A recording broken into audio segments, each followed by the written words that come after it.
Oh, hey, how you guys doing? Good morning, Boker Tov. Welcome back to everyone. Welcome to another journey of the learning of Chumash Sefer Bereshit. We're holding in Parshat Lech Lecha, Perek Dalet, Pasuk Zayin. Between the 4 and the 5 kings, the battle. Kedar LaOmer, are you ready? Yes, we are. Here we go. Please listen up, boys. Today's lesson is very important that you listen and hear the ta'amim and hear also how we say the words, the pronunciation. Here we go. Perek Dalet, Pasuk Zayin, Vayashuv, and they returned. Vayavo, and they came, and En Mishpat, to En Mishpat Hi Kadesh, which is Kadesh. Vayaku, and they attacked at Kol Sedeh, all of the field. Ha'amaleki, of the Amaleki, vegam et ha'emori, and also the Emori, Hayoshev, the ones who lived, v'hatzaton tamar, in Hatzaton Tamar. So first off, if you look at the first word of this pasuk, what is that word? Yes, Vayashuvu. If you look inside that word Vayashuvu, we've never done it before. Now I'm going to ask an amazing question. Vayashuvu, what does it mean? And they returned. What is the shoresh of the word Vayashuvu? What's the shoresh? No, come on. Anyone know? Anyone? You? Shoresh, no? Anyone? No, not Yashav. It's a close one. The shoresh is, first, before we get into that, have you ever heard of a concept called Teshuvah? You know, Rosh Hashanah and Kippur time, people are always saying, Teshuvah, Teshuvah, Teshuvah. What does it mean? Tshuva, Teshuvah. If you look in the word of Teshuvah, it also has the same shoresh as Shov, Shin, Vav, Bet. Shov means to return. Yes. When we're doing Teshuvah, we're really returning to Hashem. Hashem says, come on, guys, return to me. Do Teshuvah, come back to me. Do Teshuvah, say sorry.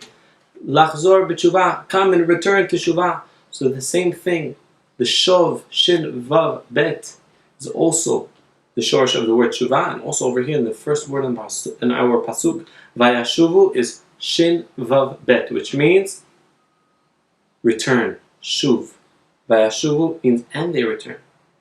But Rebbe, aren't you going to tell me, didn't we learn that a Vav Yud in front of a word means and he? So isn't it supposed to be and he returned? No? Anyone know? Yes. The Vav at the end, beautiful. I see you're listening, paying attention. I'm going to call your parents tonight. Beautiful. Great job. The Vav at the end, boys, tells me they. So that's how we know it's they returned. Because the Vav at the end, if you look at the end of the word, even though the first two letters is Vav and Yud, which usually would be and he, now, since the Vav at the end, it becomes they. That's why it's and they return. The next one is easy. Vayashuvu, Vayavo'u. Shoresh of Vayavo is, yes, bo, come, which means come. Beautiful job.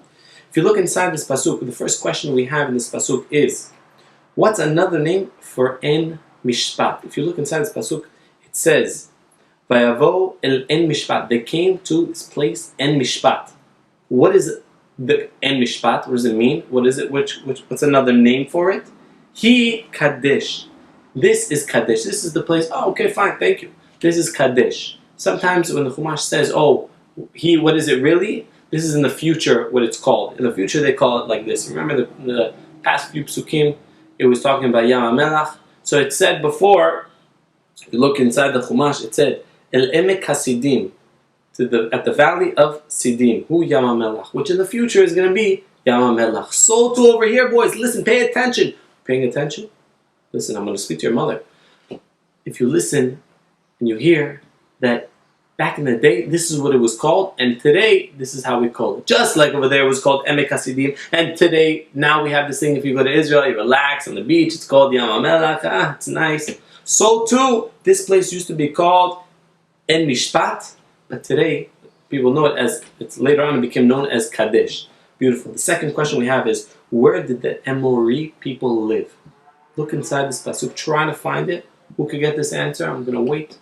You know this question? You know the answer? You know the question? We'll repeat the question. Where did the Emori live? Okay, where did the Emori live? Look inside. If you see inside this pasuk, the answer is the Emori lived where?